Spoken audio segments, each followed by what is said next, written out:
बिस्मिल्लाहिर्रहमानिर्रहीम अस्सलाम वालेकुम। मैं अपने मौजूद नाज़रीन और प्यारे दोस्तों को और मैसा सीक्रेट शेफ़ के किचन में खुश आमदीद कहता हूँ। रेसिपी को शुरू करने से पहले मेरी ये दुआ है कि अल्लाह ताला आपकी तमाम मुश्किलात को आसान फरमाए, आपकी रिस्क में कुशादगी और बरकत अता फरमाए, आमीन। आज मैं आपके साथ भट्टी की हांडी में बनी हुई चिकन की शाही दाल माश की रेसिपी को शेयर करूँगा, जिसको मैं इंतहाई आसान तरीके से बनाऊँगा। होटलों और रेस्टोरेंट में बनने वाली चिकन की शाही दाल माश में बहुत ही कम मसाले डालकर इसमें टेस्ट कैसे बनाया जाता है, ये टिप मैं आपके साथ शेयर करूँगा। अगर आप मेरे चैनल पर नए हैं तो प्लीज़ मेरे चैनल को सब्सक्राइब करें, वीडियो को लाइक और शेयर ज़रूर कीजिएगा। अगर आपने कुकिंग से मुतल्लिक कोई मालूमात लेनी है या कोई भी किसी की रेसिपी के बारे में पूछना है तो मुझे कमेंट्स बॉक्स पर कमेंट्स करें, तो इंशाल्लाह मैं आपको ज़रूर रिप्लाई करूँगा।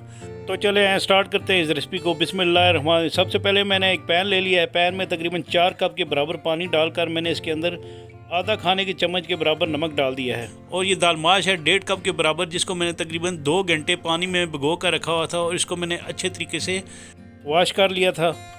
ये दाल माश आपने इस पैन के अंदर डाल देनी है और इसको कवर कर लेना है और इसको दाल माश को आपने अच्छे तरीके से बॉयल कर लेना है। और जब ये झाग आ जाए तो आपने इस झाग को चम्मच से इस तरह निकाल लेना है इस पैन के अंदर से।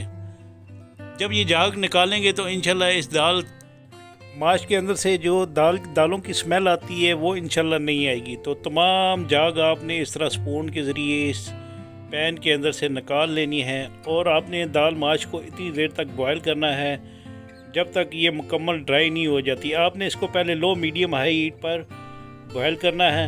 इसके बाद आपने 250 ग्राम के बराबर ये चिकन बोनलेस स्ट्रिप कटा हुआ इसके अंदर डाल देना है और आपने इस चिकन को भी इस दाल माश के अंदर अच्छे तरीके से बॉयल कर लेना है और आपने इसको कवर कर लेना है। और आपने इस दाल माश और इस बोनलेस चिकन को मुसलसल इसी तरह पकाते रहना जब तक इसका पानी ड्राई नहीं हो जाता। जब ये पानी ड्राई होगा तो इंशाल्लाह जो हमने इसके अंदर नमक डाला था उसका बेहतरीन सा टेस्ट इस दाल माश के अंदर जज़ब हो जाएगा, जिसकी वजह से इस दाल में बहुत ही ज़बरदस्त सा टेस्ट आएगा। तो इसके बाद मैंने एक मिट्टी की हांडी ले ली है। इस मिट्टी की हांडी में तकरीबन आधा कप के बराबर आपने बटर डालना है या घी का भी इस्तेमाल कर सकते हैं। ये थोड़ा सा मेल्ट होने के बाद आपने इसके अंदर आधा कप के बराबर प्याज डाल देना है स्लाइस कटा हुआ। इसको आपने कवर कर लेना है। 3 से 4 मिनट के बाद जब ऑयल या बटर गर्म हो जाए तो आपने इसके अंदर 6 अदद लौंग जो हैं इस मिट्टी की हांडी में डाल देने हैं। और इसके बाद आपने बादियान का एक फूल है ये आपने इसके अंदर डाल देना है।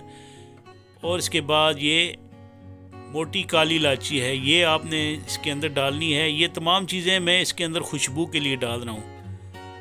इससे ये होगा कि इसमें बेहतरीन सी खुशबू आएगी। इसके बाद आपने प्याज को इतनी देर तक सौते करना है ताकि ये हल्का सा नरम और थोड़ा सा लाइट ब्राउन हो जाए। इसके बाद मैं इसके अंदर ये ज़ीरा है आधा खाने के चम्मच के बराबर डालूँगा और ये सूखा धनिया है ये भी तकरीबन आधा खाने के चम्मच के बराबर मैं इसके अंदर डालूँगा और इसको आपने अच्छे तरीके से मिक्स कर लेना है। इसके बाद आपने इसके अंदर क्रश किया हुआ लहसुन जो है जो तकरीबन आधा खाने के चम्मच के बराबर है वो आपने इसके अंदर डालकर आपने इसको 3 से 4 मिनट के लिए सौते कर लेना ताकि जब लहसुन लाइट ब्राउन हो जाए तो आपने इसके अंदर ये दाल माश डाल देनी है जो हमने चिकन के साथ बॉयल करके रखी हुई थी। इस शाही दाल माश को आपने लो मीडियम हाई हीट पर पकाते रहना है। और इसके बाद में इसके अंदर ये हरी मिर्चें हैं चॉप की, ये तकरीबन 1 खाने के चम्मच के बराबर हैं ये आपने इसके अंदर डाल देनी है। और ये जूलियन कटी अदरक है ये आधा खाने के चम्मच के बराबर ये आपने इसके अंदर डालकर ये 3 साबुत हरी मिर्चें ये आपने इसके अंदर डाल देनी है। और आपने इसकी अच्छे तरीके से लो मीडियम हाई हीट पर बुनाई करते रहना है। इससे ये होगा कि बहुत ही ज़बरदस्त सा टेस्ट इस दाल माश में आएगा। इसके बाद में इसके अंदर फ्रेश क्रीम जो है 1/4 कप के बराबर डालूँगा। इस फ्रेश क्रीम की वजह से इंशाल्लाह इसका टेस्ट बहुत ही मज़ेदार और इंशाल्लाह लाजवाब होगा। क्योंकि ये शाही दाल माश है इसलिए मैंने इसमें फ़्रेश क्रीम का इस्तेमाल किया है।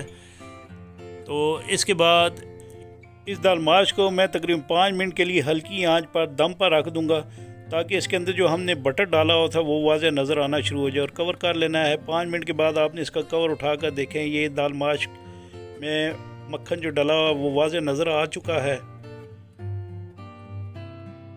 और इसके बाद काली मिर्चें क्रश की ये डाल देनी है, ये आधा खाने के चम्मच के बराबर।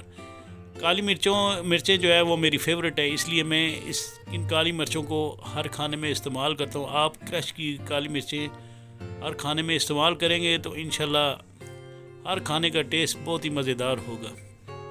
इसके बाद मैं इसकी प्रेजेंटेशन कर लूँगा और मुझे उम्मीद है कि मेरी ये बनाई गई रेसिपी आपको ज़रूर पसंद आएगी। इसके बारे में मुझे कमेंट्स बॉक्स पर कमेंट ज़रूर दीजिएगा। इसके साथ ही मैं अपने मौजूद नाज़रीन और प्यारे दोस्तों से इजाज़त चाहता हूँ। अल्लाह ताला आपका आमीन।